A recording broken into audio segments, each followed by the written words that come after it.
Mais ce n'est pas dans le plan de Dieu de vivre seul. On a été fait pour aimer, pour bénir, pour apporter quelque chose à l'autre. Une vie de partage, de relation. Pas une vie seule, d'isolée et tout ce que vous voulez connaissez comme solitaire ou solitude. Non. Je prends plaisir quand nous sommes unis. Et à un certain de cela, nous avons parlé de l'unité. Parce que dans l'église, on a besoin d'unité. S'il n'y a pas d'unité, on ne peut pas faire ce qu'on vient de faire. Alléluia. Amen. Donc, en lisant Philippiens 2, le verset 2,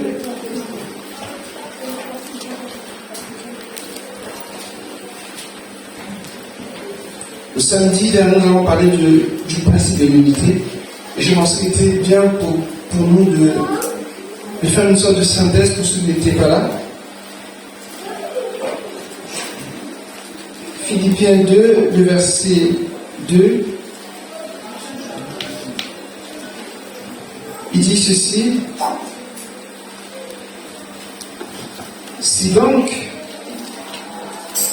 rendez ma joie parfaite, ayez un même sentiment, un même amour, une même âme, une même pensée.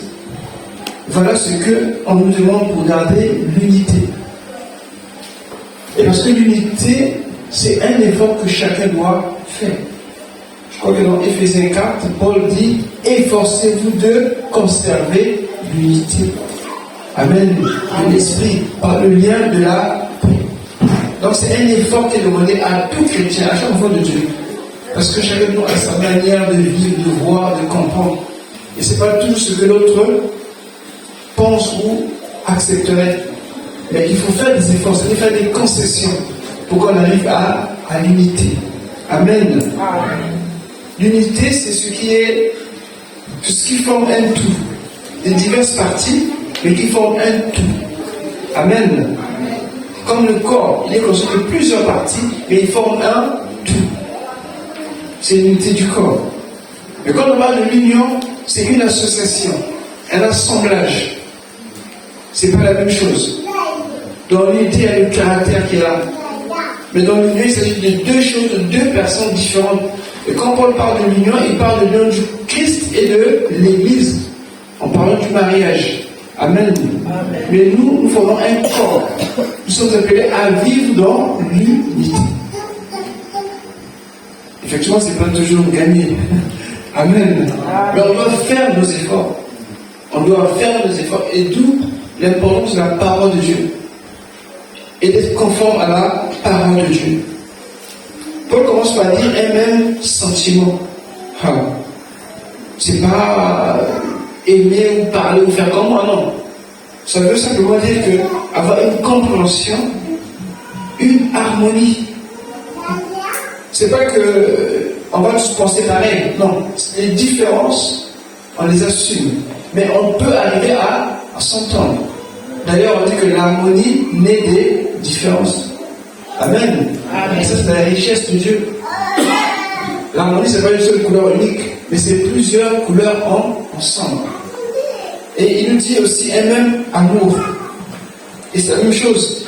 Ici, il faut voir dans l'amour un même état. Je parlais de volonté. C'est-à-dire avoir la volonté de faire quelque chose. Une motivation. Parce que quand vous lisez, si vous prenez tout le début, il s'est passé quelque chose dans cette église, dans cette assemblée. Et donc Paul les exhortait à ne pas aller chacun de son côté, mais à rester ensemble, à rester unis. Et Paul se prend lui-même en modèle. Rendez ma joie parfaite, ayant un même sentiment. Il est conscient que tous doivent avoir le même sentiment. Que ce soit pas de la compréhension, qu'on peut arriver à se comprendre. Amen. Amen. Tout comme avoir un même amour, c'est d'avoir une bonne volonté. C'est aussi avoir de la bienveillance, de la fidélité, une constance, une motivation et de la persévérance. Et qu'est-ce qu'il dit d'autre? Une même âme. Ici, vous voyez, comme s'il disait un même esprit. Parce que l'âme, c'est du fait des émotions, c'est plus ou moins difficile. mais l'esprit, on a tous reçu le même esprit. Et enfin, il va dire une même pensée. Amen. Une même pensée veut dire être concentré sur un même objectif. Quand on décide de faire quelque chose dans l'église, tous on est d'accord, on le fait. On est unis pour le faire. Les retraites, les veillées, toutes ces activités, les arabes, tout ce qu'on peut faire, on est unis, on est d'accord pour le faire. Ce sont les bases qui nous permettent de vivre ensemble, en tant que corps. Et ce que demande aux frères et aux sœurs. On dit souvent que l'union fait la force. Amen.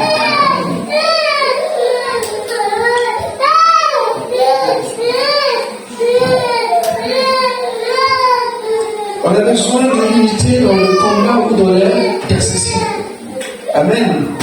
On a besoin de l'unité pour agir. On a besoin de l'unité également pour la communion fraternelle. On a vu l'Église tout au début, comment il se comportait.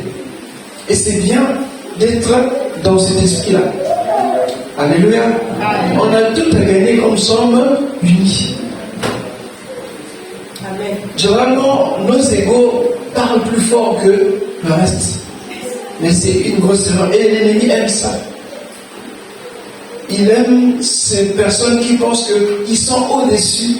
Elles sont au-dessus, elles sont différentes, mais elles ne sont pas n'importe qui ou bien, je ne sais pas. Mais quand il y a l'unité, ça parle de l'humilité et du pardon qui se conjuguent toujours et encore. Si quelqu'un pense à ses propres intérêts, c'est très difficile. Si quelqu'un se met en bas, dit que moi je connais plus que vous, que j'ai plus d'expérience, que j'ai plus d'intelligence, ça ne peut pas marcher. Il faut s'abaisser, s'humilier, pardonner et faire en sorte qu'on puisse se comprendre. Alléluia. Amen. Quand nous sommes unis, rien ne peut nous résister. Ce qu'on peut faire, on va le faire. Même si on n'a pas grand-chose, mais le fait d'être d'accord pour faire quelque chose, Jésus a dit quoi? Là où 2 ou 3 sont réunis en moment, je suis au milieu. Et encore, il dit, si 2 s'accordent demandent une chose, cela leur sera demandé. Vous voyez qu'il y a tout à gagner quand on est unis. Il y a certaines options qui, dans l'Église, ne descendent que comme nous sommes unis.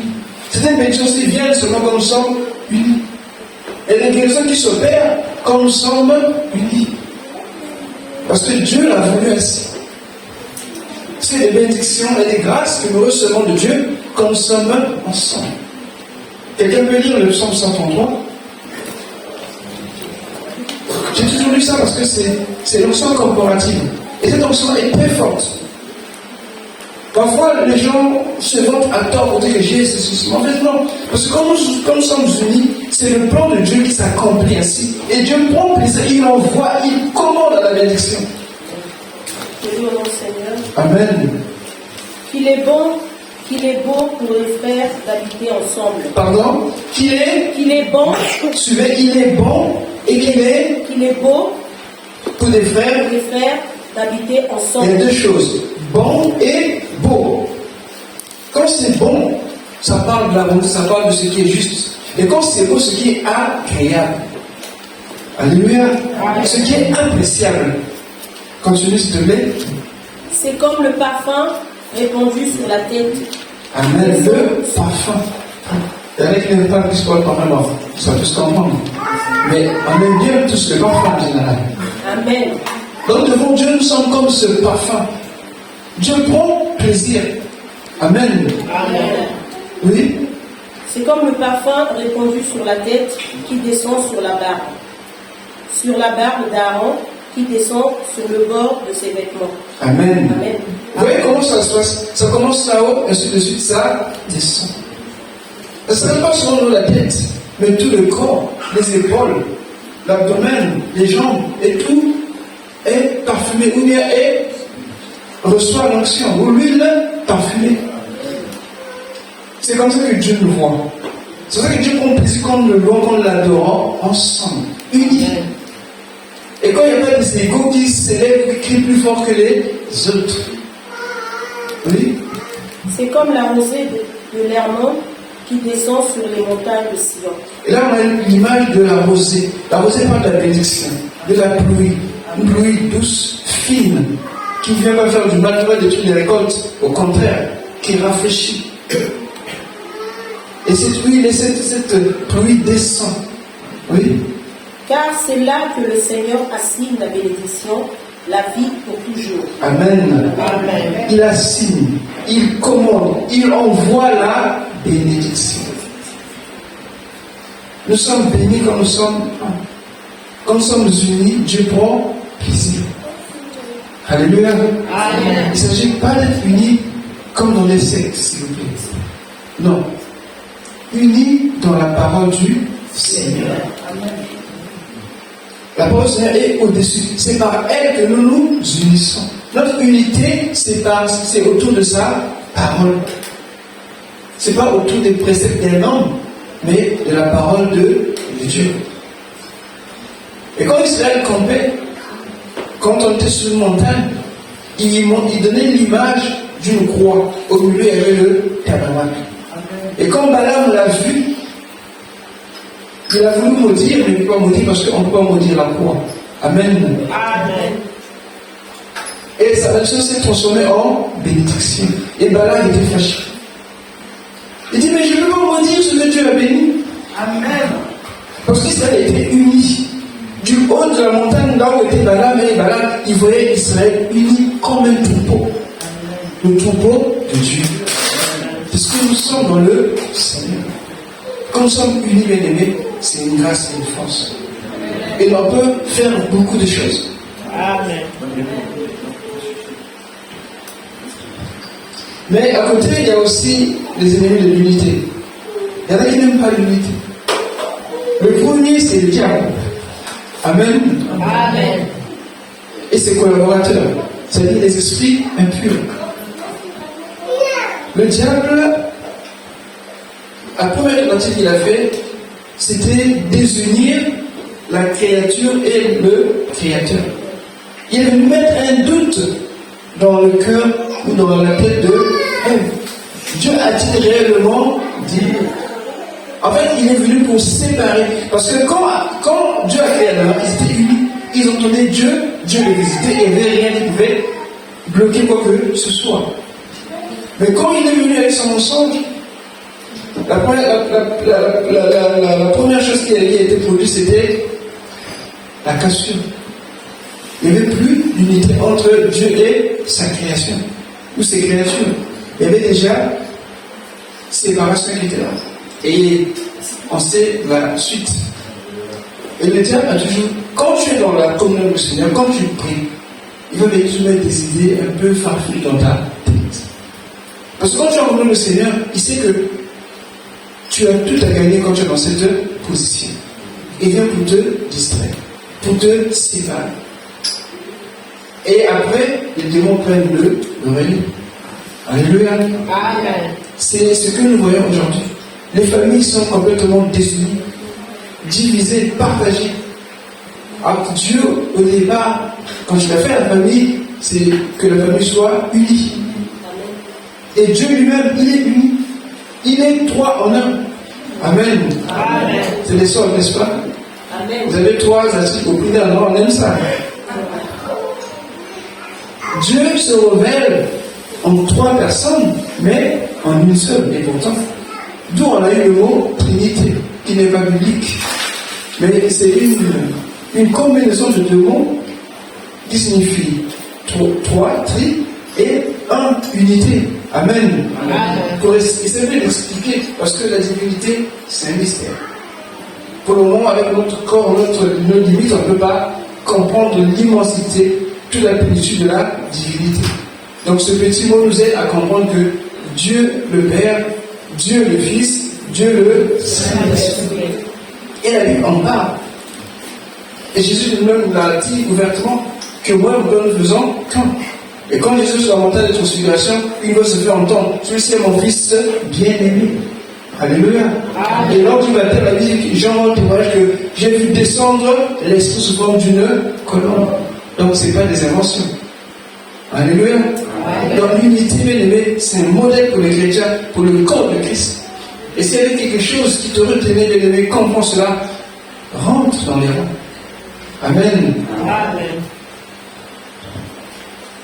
Et la deuxième personne qui n'aime pas l'unité, je crois que vous la connaissez. Vous l'avez déjà vu, non? Qui l'a vu? Qui le connaît? Amen. Amen. Amen. C'est Rachel. Un jour, dans une église, il y avait un problème. Le fameux frère qu'on appelle on m'a dit, on a vu, on a fait, et l'église est presque divisée. Et le pasteur ne pouvait plus. Il a prié, aucune réponse. Il a jeûné, aucune réponse. Et les gens sont tombés là parce qu'on est passé par là. Et ce jour-là, il a eu une révélation. Dieu l'a visité. Et qu'est-ce qu'il a fait? Il est venu à un culte très tôt, avant que tout le monde arrive. Il a tout arrangé. Amen. Il a tout arrangé. Il est venu. Il dit, aujourd'hui, c'est le grand jour. Je sais, Dieu m'a montré la personne qui détruit notre église. Et cette personne est là, aujourd'hui on va la démasquer. Et tout le monde dit, alors vraiment aujourd'hui on va voir. Et tout ce regard, c'est qui? C'est qui?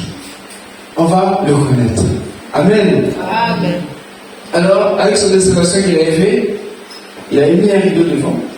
Il dit, on va le voir. Mais, ne dites pas son nom. Vous le voyez, vous vous taisez pas tout vous asseoir. Ne le dénoncez surtout pas. Oh oui, on veut le voir, pasteur, on va voir c'est qui. Et vous allez le voir, pas de problème. Il appelle le premier qui était. Il appelle d'abord les diacres qui étaient devant. Un dans un, ils sont venus là. Il les fait rentrer là, il regarde comme ça. Il y a un qui avait crié, oh! Il dit, chut, il est crié. Il est ressenti par l'autre côté. Toute l'église est passe. Et le pasteur dit, Amen. Personne n'a entendu. Amen. Tout c'était comme ça. Quelle tristesse. Et vous savez quoi?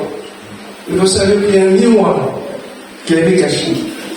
Et chacun vous voyait son propre reflet. Alléluia. Parce que parfois je sens on ne veut pas le dire, on va le reconnaître. Parce qu'on parle de la chair, on pense que c'est pas toi. Mais si, c'est bien toi. Qui n'est pas venu? Qui n'est pas colérique? Qui ne ment pas? Qui ne murmure pas? On les trouve au milieu de nous ces choses. Amen. Amen. C'est des choses comme ça, des divisions, des disputes, voilà, des passions qui font que l'unité dans l'église soit fragilisée. Parce que les égos sont trop démesurés. Non, mais moi je crois, moi Dieu me parle, moi tant que Dieu ne dit pas. Mais ce n'est pas comme ça qu'on va parler dans l'église. Il faut s'humilier réciproquement et être aussi obéissant. Regardez comme l'autre étant au-dessus. C'est des choses que nous connaissons, mais que nous voulons qu'on applique sur les autres et non sur soi-même. Commençons par ça. Commençons par ça. On va faire ceci encore. Mais c'est quoi le problème? Et tu vas prier, mais Dieu ne peut pas être content. Tu fais du tort au Seigneur et tu fais du tort aussi à l'église. Ces personnes qui vont être bénies ce jour-là ne le seront pas à cause du tort. Et parce que quelque chose ne te plaît pas, au lieu de venir parler, tu vas commencer à murmurer, cherche une oreille qui va t'écouter. Souvent c'est comme ça. On cherche quelqu'un qui peut t'écouter. Et tu déverses tous les venins. Et quand il entend, lui aussi va faire la même chose ailleurs, ainsi de suite. Et on s'étonne que ça ne marche pas. Amen. Amen. Et ça détruit l'unité dans la maison du Seigneur. Amen, amen. Amen. L'unité, c'est une bonne chose, les amis. L'unité, c'est une très bonne chose. Parce que l'unité nous apprend qu'on ne peut pas vivre, prier, servir Dieu tout seul. Non. Non. Hier, on a eu un enseignement à une tête sur le service qui était là. On a été bénis. Et c'est comme ça. Vous voyez que même dans nous travaillons, il y a quelque part, même si ce n'est pas vraiment comme nous, Mais le fait que chacun fait ce qui lui convient de faire, l'entreprise marche. Mais l'Église, là où on devait faire mieux, on ne le fait pas. Pourquoi on ne te voit pas dans les réunions de prière? Pourquoi on ne te voit jamais quand il y a une convention, ou bien quand il y a une retraite, quand il y a... Pourquoi? Parce que tu ne te considères pas comme étant membre de l'Église. Mais nous sommes formant un corps, nous formons un tout. Et quand nous formons un tout devant le Seigneur, Dieu est glorifié. Nous allons voir la Sainte Seine. Mais dans la Sainte Seine, nous avons le symbole de l'unité. Dans la Bible, nous en avons 4. Dans Matthieu 28, le verset 19, le premier symbole de l'unité dans la Bible, c'est la divinité. Matthieu 28, le verset 19, quelqu'un peut le lire?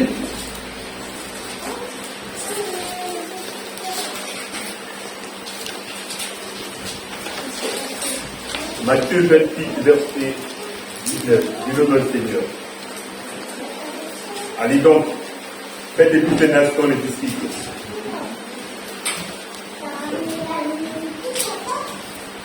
Baptisez-les au nom du Père, du Fils et du Saint-Esprit. Amen. Amen. Jésus donne un ordre aux disciples. Allez baptiser au nom du Père, du Fils et du Saint-Esprit. Parce que les trois sont un, ils sont unis. Il n'a pas été baptisé au Saint-Esprit, non. Ou bien comme certains pensent que c'est le nom de Jésus, mais ça revient au même. Alléluia. Il y a l'unité à ce niveau-là. Donc sur le plan divin, il y a l'unité qui est là.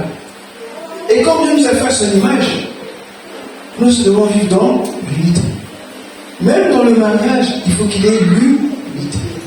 Si le mari ou la femme fait ce qui lui plaît, c'est difficile que l'unité reste en place. Et aussi pour les enfants aussi puissent bien grandir, il faut qu'ils voient auprès de leurs parents un modèle d'unité. Si la maman dit ceci, le père vient dire non, ou vice, ou le contraire, ça ne marchera pas. Et effectivement, dans le mariage, on dit que l'homme et la femme deviennent une seule chair. Parce que l'unité tient au cœur de Dieu. Quand Dieu nous a créés, je disais, il ne nous a pas créés pour vivre seul. C'est vrai qu'il y a des circonstances qui peuvent faire qu'on vive seul. Parce que Paul a dit que je préfère vivre célibataire à cause de Christ. Mais tous ne sont pas appelés à vivre célibataire. Et ce n'est pas dans le plan de Dieu aussi que tu vives célibataire. Mais les circonstances peuvent faire en sorte que tu vives dans cet état. Amen. Amen. Sinon, on va jeter la pierre sur ceux qui ne sont pas mariés. Non, loin de là. Mais comprenons que dans le Seigneur, ce n'est pas la réalité de mari et femme qui importe. C'est-à-dire que nous et Christ. Parce que nous sommes l'épouse de Christ. C'est une réalité bien plus grande. Et quand le mariage paraît juste un type, mais le véritable mariage, c'est l'union de Christ et l'épouse, c'est-à-dire Christ et l'Église. Alléluia. Amen. Et nous voyons que ce symbole nous parle que Dieu, même si quelqu'un me faisait rappeler que lorsque Adam et Ève ont péché, la terre a été maudite et puis beaucoup de choses sont passées. Mais une chose que Dieu n'a pas fait, Dieu n'a jamais maudit l'amour. Alléluia. Amen. Non. J'avais dit que comme tu as écouté ta femme, puisque tu l'aimes, donc vos rapports seront. Non, Dieu n'a même pas touché. Amen. Parce que l'amour vient de Dieu. Et donc, vous voyez que dans ce que Dieu fait, il nous donne juste une petite part à vivre. Mais c'est dans l'unité. Dans l'unité. Et c'est important de comprendre ce chose. Quand nous comprenons dans nos maisons, dans nos vies, et en nous appliquant à l'église, nous sommes bénis.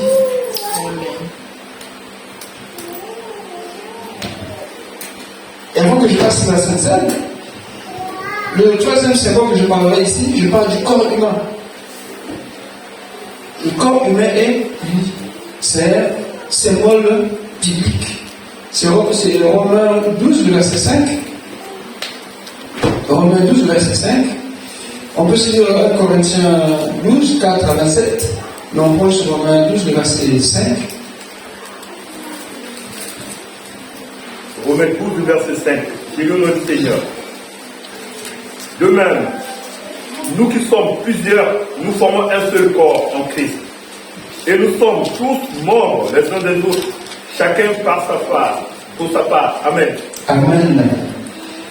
Ici, c'est clairement établi. Nous qui sommes plusieurs, c'est comme le corps. Il y a plusieurs organes, mais ils forment un seul organisme. Et c'est pareil, dès que nous sommes, c'est la richesse de Dieu, la diversité. Chacun de nous est unique devant le Seigneur. Mais nous avons besoin les uns des autres pour former un tout, un corps. Comme il a dit que non, moi je ne sais pas, c'est le diable qui te ment. Ou bien c'est ta chair qui te trompe. En réalité, tu as ta place dans le corps. C'est qu'il y a des parties du corps qu'on néglige, qu'on ne fait même pas attention. Mais s'il vous plaît, essayez de vous couper une de ces parties, vous allez voir que vous allez comprendre l'importance de cette partie-là. Amen. Amen. Qui fait attention, c'est peut-être un peu bête de ma part, mais qui fait attention au tout petit orteil qui est là? Personne ne fait attention. Franchement, on ne fait même pas attention. Le gros orteil encore, on pense, mais le dernier là, généralement, on ne prend pas garde. Mais coupez-vous un peu. Vous allez regretter que les chaussures que vous avez achetées là pour les portes sera compliqué. Vous allez voir que ce petit doigt-là est important. Il y a des choses comme ça que nous négligeons, mais Dieu ne néglige rien. Aucun de nous n'est négligé devant le Seigneur. Aucun, bien-aimé, aucun. Parce que Dieu nous conseille comme un tout. Si même aujourd'hui, je veux qu'on peut couper, qui peuvent repousser parce que c'est Dieu l'a voulu comme ça. Amen. Amen. Il y a des parties qui ne peuvent jamais repousser. Et on prend soin, on les garde, on fait tout pour les protéger. C'est tout bête aussi, encore une fois. Lorsqu'on est invité, on met un beau costume, on met une belle robe. On est content. Amen. Amen. Et quand on s'assoit, s'il faut manger, les habits ne mangent pas, s'il vous plaît. C'est l'affaire de la bouche et de l'estomac. Et pourtant, on ne les voit pas. Amen. En fait, tout se conjugue pour former un tout.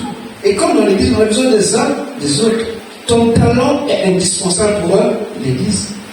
Peut-être que tu ne le sais pas, mais viens, Dieu va l'exercer. Tu vas comprendre que ta place est une place pour toi à l'église.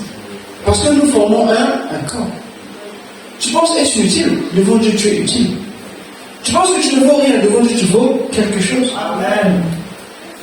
Parce que si nous considérons le point de vue de l'unité bien aimée, nous avons intérêt à nous aimer. Parce que l'amour, l'unité est dans l'amour et non le contraire. Je vais expliquer ça. Quand nous aimons, il y a l'unité. Alléluia. Amen. Mais attention, l'unité n'est pas forcément le gage de l'amour. Certainement, on avait vu l'exemple de l'église primitive. Ils mettaient tout en commun parce qu'il y avait des besoins. Mais ce n'est pas le modèle. Parce que dans la Bible, il y a des principes qu'il faut connaître. On ne généralise pas tout. Il y a des exceptions. Parce qu'il y a des choses qui viennent que pour ce temps. Et après, on n'a plus besoin. Alléluia. Amen. Aujourd'hui, par exemple, on n'a plus besoin de quitter ici à pied puisqu'on a le droit pour aller prêcher. Il y a des avions, il y a des bus. Donc, si on sera les accords du marché, mais aujourd'hui, ça ne sert plus. Ah oui, c'est enfin, si tu es bien, tu peux faire, hein, mais comme moi, je préfère prendre l'avion ou bien prendre la voiture. Le message sera le même. Donc, les choses ont évolué, ont changé. Et ce que je disais, que dans l'amour, il y a l'unité. Parce que, je vais prendre 2 versets pour montrer cela, que l'unité n'est pas toujours le gage de l'amour, mais c'est tout le contraire. Jean 11, le verset 53, et Luc 23, le verset 12. Ce que je dis, c'est que il arrive que les intérêts mettent les gens ensemble. Amen. Amen. Pour un but précis, les gens qui ne s'entendent pas peuvent s'accorder, peuvent s'unir pour arriver à leurs objectifs. Non? C'est possible, non?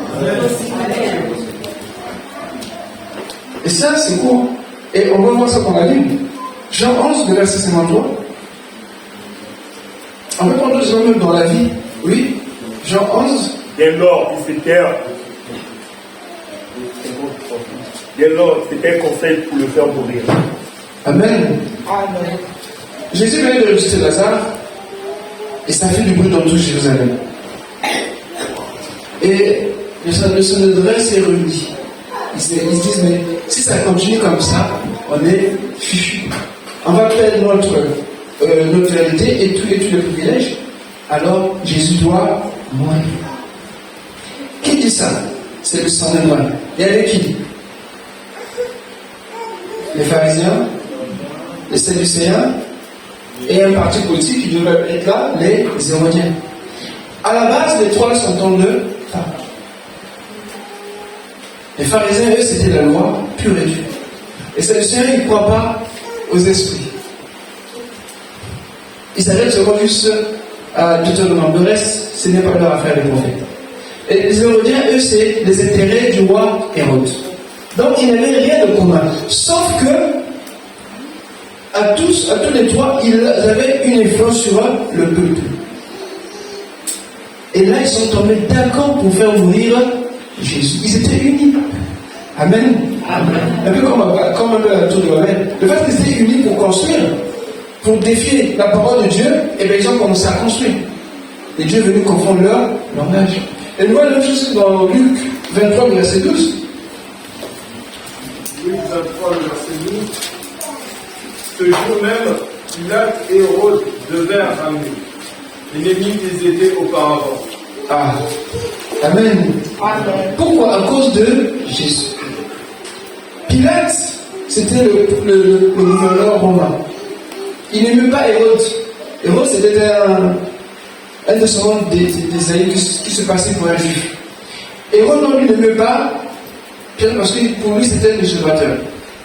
Donc les deux n'avaient pas les mêmes intérêts. Ils ne s'entendaient pas. Ils ne se visitaient même pas. Amen. Amen. Parce que le royaume d'Hérode, Pilate, tout le temps, venait un peu gratter. Donc, si bien qu'il n'avait vraiment pas d'argent pour nous parler, mais Pilate avait l'armée.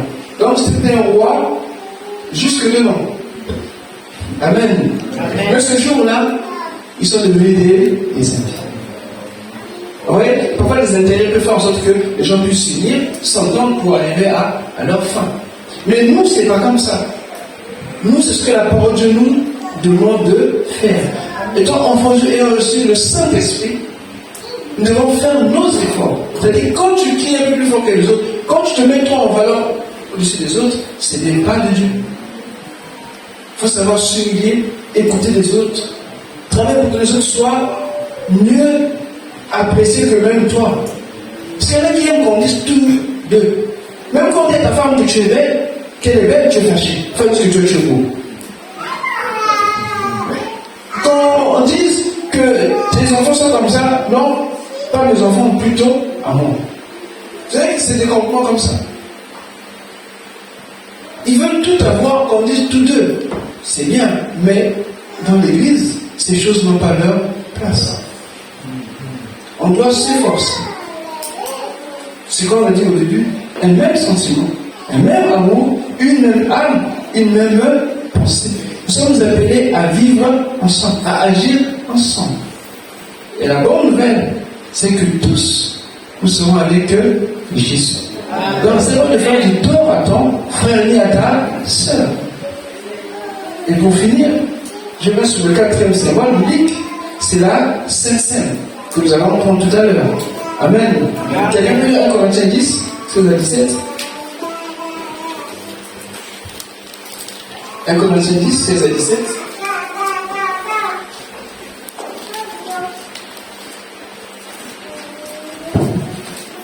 Il n'est pas encore affiché là. 1 Corinthiens 10. 1 Corinthiens 10, 16 à 17. Amen.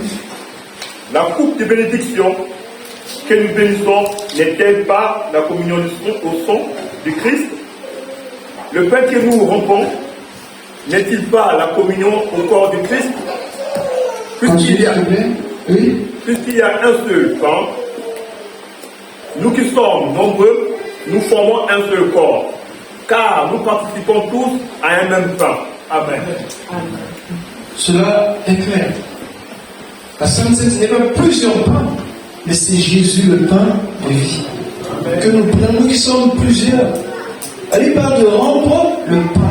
On les invite pour qu'il puisse suffire à tous. Donc, dès que nous sommes le symbole même de l'unité. Et ce n'est pas plusieurs coupes, mais c'est là la coupe. Que nous qui sommes plusieurs, que nous prenons, que nous buvons, qui est sans sang.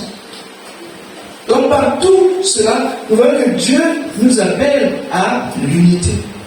Peut-être que tu ne le savais pas. Sache que tu es uni à moi, que tu le veux ou non.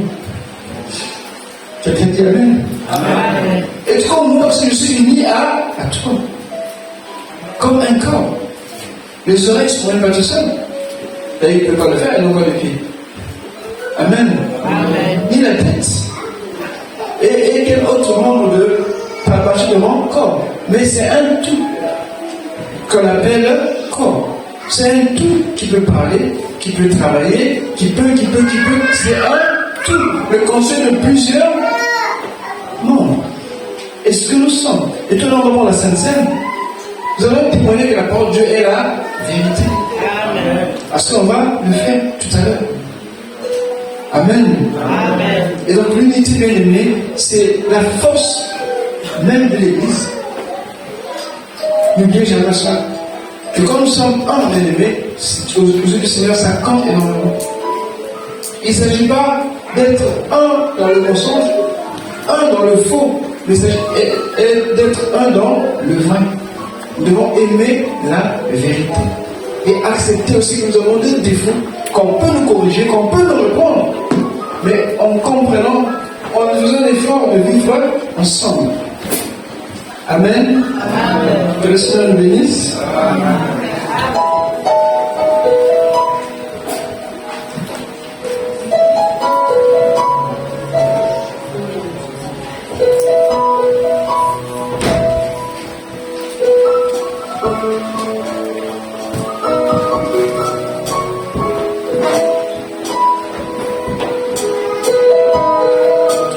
L'amour de Christ nous pousse à aimer les frères et les sœurs afin de vivre dans l'unité. Tu m'as dit que j'aime le Seigneur et que tu sois jamais à l'église, c'est un mensonge. Tu te mens à toi-même, tu te séduis toi-même. Et donc je vais demander au bien-aimé du service de s'arrêter. Je vais vous inviter à vous lever. Tu regardes au fond de ton cœur pour voir qu'est-ce qui t'empêche ou qu'est-ce qui te freine